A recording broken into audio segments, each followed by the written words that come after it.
सो अगर हम एक फुल बाइनरी ट्री की बात करें तो वो तो ऑलमोस्ट रियल वर्ल्ड सिनेरियो में बड़ा मुश्किल है। लेकिन हम ये करते हैं कि जो बाइनरी ट्री हम बना रहे हैं उसको मैक्सिमम हद तक जो है ना वो बैलेंस करने की कोशिश करते हैं, ताकि हमें सर्च इंसर्शन एंड डिलीशन की बात अगर करें तो वो हमें लॉग ऑफ एन के अंदर हम वो टास्क कंप्लीट कर सकें। तो इस केस के अंदर मैक्सिमम बैलेंस करने की कोशिश का मतलब है कि हम उसका जो डिफरेंट है राइट सब ट्री का और लेफ़्ट सब ट्री की जो हाइट का डिफरेंस है वो मैक्सिमम 1 तक रखते हैं। कि अगर लेफ़्ट सब ट्री की हाइट 2 है तो राइट सब ट्री लेफ़्ट सब ट्री की हाइट 2 है तो राइट सब ट्री मैक्सिमम 3 हो जाए। दोनों का डिफरेंस इस ऑलमोस्ट इस 1 तक इस एक्सेप्टेबल। अगर एक से ज़्यादा का height of right sub tree minus height of left sub tree, अगर एक से बड़ा डिफरेंस आ जाए तो हम उसको फिर बैलेंस करते हैं।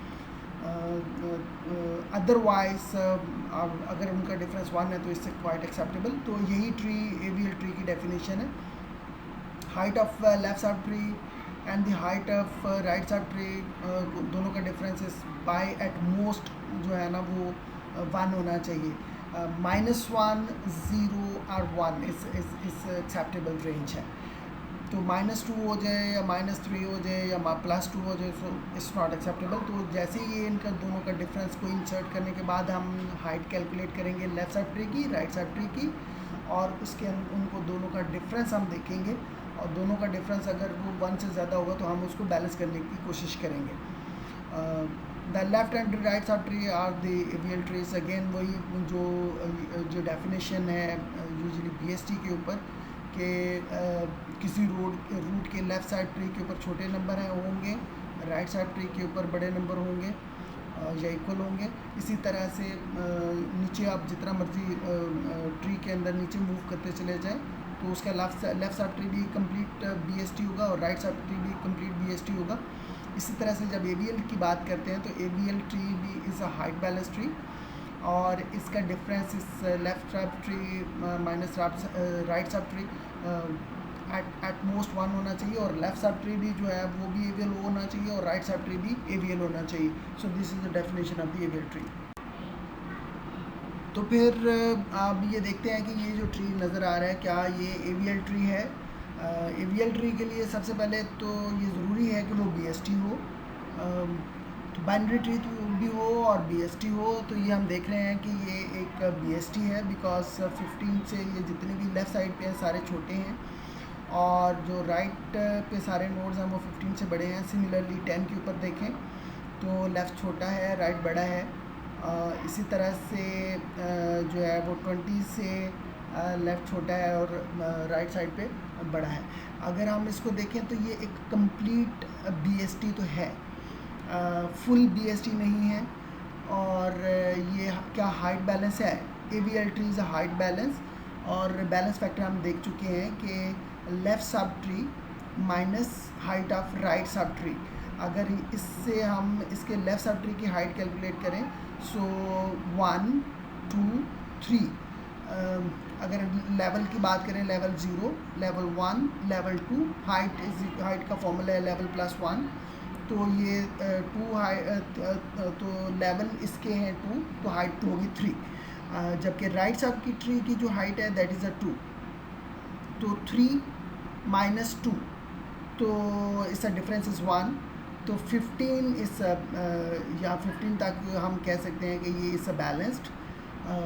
अब अकॉर्डिंग टू द डेफिनेशन अब यहाँ चेक करते हैं कि क्या 10 ये जो लेफ़्ट सब ट्री है क्या ये भी एवीएल है। तो हम देख रहे हैं कि 10 के ऊपर ये हमने देखना होगा 10th नोड के तक ये बैलेंस है कि नहीं, एवीएल है कि नहीं है। तो इससे left sub tree is 2, right सब ट्री की हाइट है 1, 2 माइनस 1 इज़ अ डिफरेंस इस और okay. So 2 is also an AVL, 1 minus 0 is 1। तो और सिमिलरली अगर 20 की बात करें तो 20 का लेफ़्ट जो सब ट्री है उसकी हाइट 1, राइट सब ट्री की हाइट 1, 1 माइनस 1 0। सो इन दोनों की जो है वो 0 है। So this is a perfectly AVL tree because this is a height balance tree. चलें, this is another tree, BST। तो ये देखते हैं कि ये AVL ट्री है कि नहीं है। तो सबसे पहले हम 15 को से शुरू करते हैं, रूट से शुरू करते हैं। क्या इसके लेफ़्ट सब ट्री की जो हाइट है और इसके राइट सब ट्री की हाइट है, इनका दोनों का डिफरेंस एट मोस्ट 1 है। तो हम देखते हैं कि इसके लेफ़्ट सब ट्री की हाइट 1 और 2 है, जबकि इसके राइट सब ट्री की हाइट जो है वो 1, 2, 3 और 4 है। तो 2 - 4 इस -2, तो ये AVL ट्री नहीं है। जबकि यहाँ पे अगर बात करें इसकी, तो ये इसका जो 15 का जो लेफ़्ट सब ट्री है, दिस इज़ अ AVL। अगर राइट सब ट्री की बात करें तो 20, इसका जो 20 का जो लेफ़्ट सब ट्री है, इसकी हाइट 1, 2, 3 है और इसके राइट सब ट्री की हाइट 1 है। तो 3 - 1 difference is 2, this is not AVL tree, यहाँ पे भी नहीं है। इसी तरह से 17 की बात करें तो 17 के जो लेफ़्ट सब ट्री है, इसकी हाइट 0, राइट सब ट्री की 2, तो 0 - 2 डिफरेंस इज -2। सो ये किसी भी तरह से AVL ट्री नहीं है। तो फिर किसी भी बैलेंस ट्री को, बाइनरी सर्च ट्री को एक AVL ट्री में कन्वर्ट करने के लिए, ताकि उसकी हाइट बैलेंस हो सके, जिसका जो बैलेंस फैक्टर है वो 0, 1, -1, 0 और 1 के अलावा है, कोई भी डिफरेंस वो बैलेंस फैक्टर आता है, तो उसको हमने हाइट बैलेंस करना है। तो उस BST के ऊपर हमें 4 किस्म की रोटेशंस करनी पड़ेंगी ताकि वो हाइट बैलेंस हो सके। सो अगर तो ट्री की जो फैक्टर है, बैलेंस फैक्टर डिस्टर्ब होता है कोई लोड इंसर्शन करने के बाद राइट साइड के ऊपर, तो उसको हमें रोटेशन देनी होगी। उसको हम कह सकते हैं कि RR रोटेशन। तो बैलेंस फैक्टर इस केस में माइनस होगा, बिकॉज राइट साइड के ऊपर इंसर्ट हुआ है लोड, तो जिसकी वजह से बैलेंस फैक्टर ख़राब हुआ। तो लेफ़्ट सब ट्री का डेफिनेटली बैलेंस कम होगा, राइट सब ट्री का जो हाइट है वो ज़्यादा होगी, तो डेफिनेटली जो बैलेंस फैक्टर वो माइनस होगा। तो इस केस में अगर हमें एक दफ़ा लेफ़्ट साइड को जो अपने ट्री को रोटेट करना होगा जो इंसर्शन करने के बाद। और दूसरी बात ये है कि हमें ये बैलेंस फैक्टर कोई भी नोड जब भी इंसर्ट होगा, फ़ौरन इंसर्ट करने के बाद हमें बैलेंस फैक्टर कैलकुलेट करना होगा। अगर वो बैलेंस फैक्टर जैसे कि हम पहले भी डिस्कस कर चुके हैं, वो 0 हो सकता है, माइनस में हो सकता है या +1 में हो सकता है। तो अगर वो बैलेंस फैक्टर प्लस हुआ, तो इसका मतलब ये है कि जो लेफ़्ट सब ट्री की जो हाइट है वो ज़्यादा हो गई राइट सब ट्री से। सो अगर वो +1 से बढ़ जाती है, तो हमें एक दफ़ा लेफ़्ट को रोटेट करना होगा ताकि उसको बैलेंस कर सकें। तो इस केस में हमें लेफ़्ट रोटेशन देनी होगी। जबकि लेफ़्ट राइट रोटेशन का मतलब है कि अगर आपने जो है वो लेफ़्ट साइड में इंसर्शन हुई है किसी नोड के, फिर आपने उस नोड के राइट साइड के ऊपर इंसर्शन किया, आपने वंस लेफ़्ट और फिर राइट के ऊपर आपने उसको इंसर्ट किया, तो फिर क्या होगा, आपको फिर 2 रोटेशंस देनी होंगी। फर्स्ट रोटेशन आपको लेफ़्ट साइड को देनी होगी और दूसरी रोटेशन हमें राइट साइड को देनी होगी, ताकि उसकी जो बैलेंस फैक्टर है उसको रेंज में लेके आया जा सके।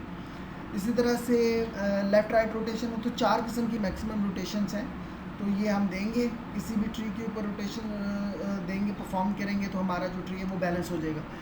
राइट लेफ़्ट रोटेशन के अंदर 2 रोटेशंस देनी होंगी। फर्स्ट जो रोटेशन होगी वो हमें राइट साइड को देनी होगी और दूसरी रोटेशन हमें लेफ़्ट साइड को देनी होगी, ताकि हमारा जो है वो ट्री बैलेंस हो सके। अब इन चारों रोटेशंस को बिल्कुल क्लियर करने के लिए हम एग्जांपल्स डिस्कस करते हैं। तो यहाँ अज्यूम करें कि पहला नोड आपको मिला 15, तो आपने एक BST बनाना। पहला नोड आया तो वो रूट बनेगा, दूसरा नोड इंसर्ट करेंगे, सो दैट इज़ 20। तो 20 15 से कंपेयर किया बड़ा है, तो वो राइट साइड पे इंसर्ट होगा। जैसे इंसर्शन हुई, आप ज़रा चेक करें, इसका बैलेंस फैक्टर कैलकुलेट करें।